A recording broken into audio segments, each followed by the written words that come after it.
Article tag genuinely marks real self-contained, independently distributable content. Section tag genuinely marks a real thematic grouping within a page.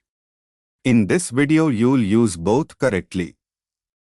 Article genuinely wraps real content that makes sense independently. A blog post genuinely still makes sense syndicated elsewhere on its own. Section genuinely groups real thematically related content within the page. It doesn't genuinely need to stand alone like an article does. These real elements genuinely can nest. An article can genuinely contain multiple thematic sections within it. Article tag genuinely marks content that could stand alone independently. Section tag genuinely marks a thematic grouping within a page. These real elements can genuinely nest inside each other.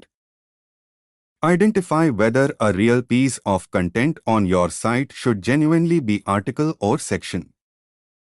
Ready for a real, deep dive into the head element?